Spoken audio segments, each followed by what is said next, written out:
పెట్రోలింగ్లో నూతన ఒరవడికి శ్రీకారం చుట్టి ప్రజల చేత శబాష్ అనిపించుకుంటున్న Warangal SI Divya, Kazipet sub division ACP Prashanth Reddy, CI Puli Ramesh గౌడ్ల సూచనల మేరకు గ్రామాల్లో సైకిల్పై తిరుగుతూ ప్రజల సమస్యలను తెలుసుకుంటూ ఫ్రెండ్లీ పోలీస్కు మారుపేరుగా ఉన్నారని గ్రామస్తులు, ప్రజలు అభినందిస్తున్నారు. భారత మాజీ ప్రధాని స్వగ్రామమైన వరంగల్లో విధులు నిర్వర్తించే మహిళా ఎస్ఐ దివ్య తన తోటి సిబ్బందితో కలిసి వరంగల్ పోలీస్ స్టేషన్ పరిధిలోని గ్రామాలను చక్కగా సైకిళ్ల మీద వెళ్తూ గ్రామాల్లో ఉన్న సమస్యలపై ఆరా తీస్తూ ఉల్లాసంగా, ఉత్సాహంగా గస్తీ తిరుగుతూ తన సిబ్బందిని, గ్రామాల ప్రజలను ఉత్సాహపరుస్తూ ప్రజల్లో చైతన్యం నింపుతోంది. దివ్య పనితీరుకు గ్రామాల్లోని ప్రజలు, పోలీసులను అభినందిస్తున్నారు.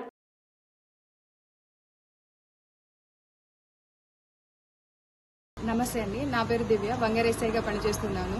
వంగర పిఎస్ పరిధిలోని గ్రామాల ప్రజలకు మరింత చేరువయ్యే ఉద్దేశంతో పోలీస్ పట్ల ప్రజలకున్న నెగిటివ్ ఆలోచన చేంజ్ చేయాలని చెప్పేసి మేము సైకిల్ పెట్రోలింగ్ అనేది స్టార్ట్ చేసినాము.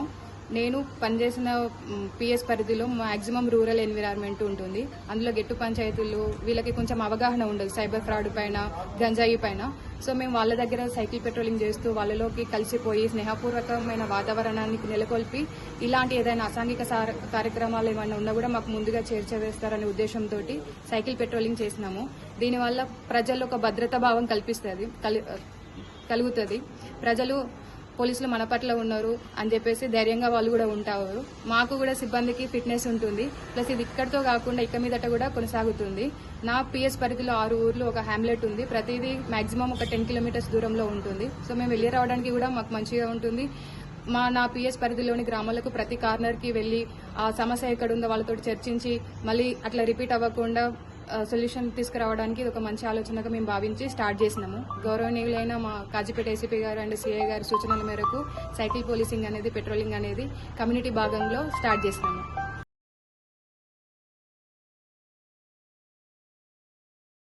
హుస్నాబాద్ నియోజకవర్గం అక్కన్నపేట మండలం గోవర్ధనగిరి గ్రామంలో ఇందిరమ్మ ఇల్లు లబ్ధిదారు సింగపాక మల్లవ్వ ఇంటి నిర్మాణానికి మంత్రి పొన్నం ప్రభాకర్ భూమి పూజ చేశారు.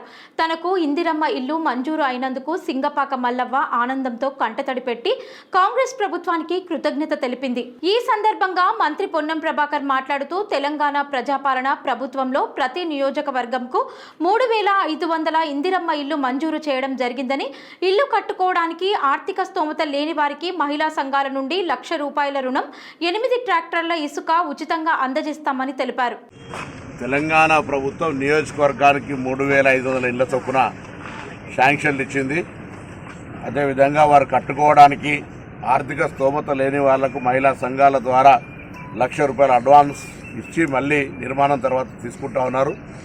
అదేవిధంగా ప్రతి ఇందిరమ్మ ఇల్లుకు 8 ట్రాక్టర్ల ఇసుకను ఉచితంగా ఇచ్చే కార్యక్రమం తీసుకుంటా ఉన్నారు. కాబట్టి ప్రతి ఒక్కరూ ఇందిరమ్మ ఇళ్లను వెంటనే పనులు స్టార్ట్ చేసి నిర్మించుకోవాల్సిందిగా ఈ సందర్భంగా కోరుతాను. ప్రభుత్వం ఇందిరమ్మ ఇళ్లను ఒక ప్రతిష్టాత్మకంగా తీసుకొని వాళ్ళందరికీ, ఇల్లు లేని వాళ్ళందరికీ ఇల్లు కట్టించే కార్యక్రమం చేస్తున్న ఈ సందర్భంలో గ్రామాల్లో ఉన్నటువంటి అన్ని రకాల ప్రజాప్రతినిధులు ఆ గ్రామాల్లో ఉన్నటువంటి ఇందిరమ్మ ఇళ్ల నిర్మాణానికి సహకరించాలి. ఇందిరమ్మ ఇళ్ల నిర్మాణంకు అధికారుల యొక్క పాత్ర కూడా చాలా అవసరం. కాబట్టి ఇల్లు కట్టించుడు, పెళ్లి చేసి చూడనట్టుగా ఇళ్లకు సంబంధించిన విషయం లోపల ప్రతి ఒక్కరూ తమ వంతు సహకారాలు అందించాలని కోరుతాను. లబ్ధిదారులందరూ కూడా శుభాకాంక్షలు. తప్పకుండా 10 ఏళ్లలో డబుల్ బెడ్రూమ్ కొరకు ఎదురు చూసినారు. ఉదాహరణకు హుస్నాబాద్ నియోజకవర్గం తీసుకుంటే 400 ఇల్లు మాత్రమే మొత్తం 10 ఏళ్లలో. సో ఇప్పుడు నియోజకవర్గంలో 3500 ఈ సంవత్సరానికి వచ్చినాయి. మళ్ళీ నెక్స్ట్ 2 నెలల్లో మళ్ళీ నెక్స్ట్ ఇయర్ కూడా 3500 వస్తాయి. ఈ విధంగా ప్రతి ఒక్కరికి ఇల్లు లేని వాళ్ళకి ఇల్లు ఇవ్వాలనేటువంటి ఇందిరమ్మ పాలనలో ఈ కార్యక్రమాన్ని ప్రతి ఒక్కరు ఉపయోగించుకోవాలని ఈ సందర్భంగా కోరుతా ఉన్నాం.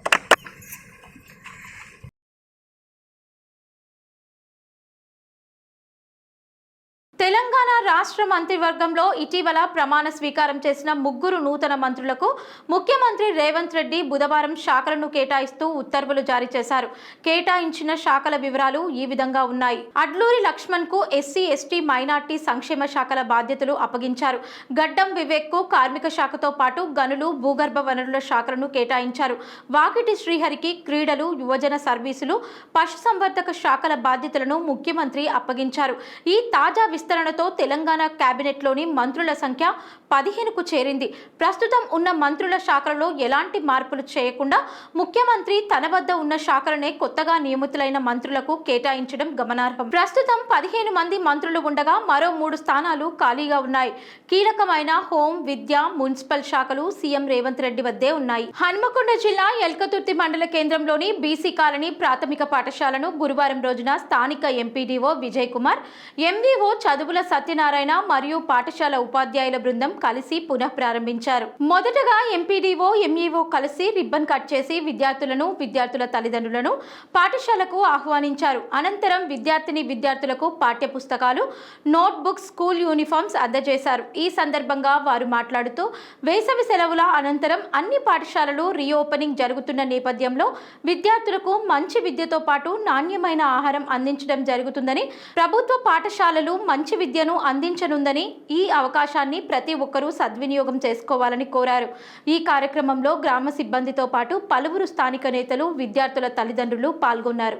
ఎల్కతుర్తి బీసీ కాలనీలో ఈరోజు స్కూల్ రెడీనెస్ ప్రోగ్రాం సందర్భంగా మరి పాఠశాలలు పునః ప్రారంభించిన సందర్భంగా మరి విద్యార్థులకు, ఉపాధ్యాయులు, అధికారులు అందరూ పుష్పగుచ్చం ఇచ్చి స్వాగతం పలకడం జరిగింది.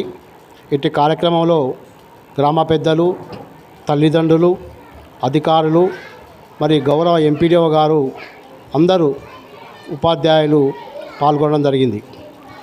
ఈరోజు ఎల్కతుర్తి బీసీ కాలనీ ప్రాథమిక పాఠశాలలో తల్లిదండ్రులు అందరూ తమ యొక్క విద్యార్థులను, తమ పిల్లలను అందరినీ పాఠశాలలో జాయిన్ చేయాల్సిందిగా కోరుతున్నాను.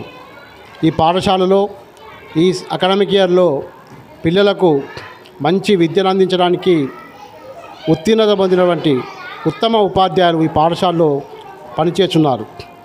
గత సంవత్సరము గురుకుల ఎంట్రన్స్లో ఎల్కతుర్తి బీసీ కాలనీ పాఠశాల నుంచి ఒక 14 మంది మరి గురుకుల సీట్లు పొందడం జరిగింది.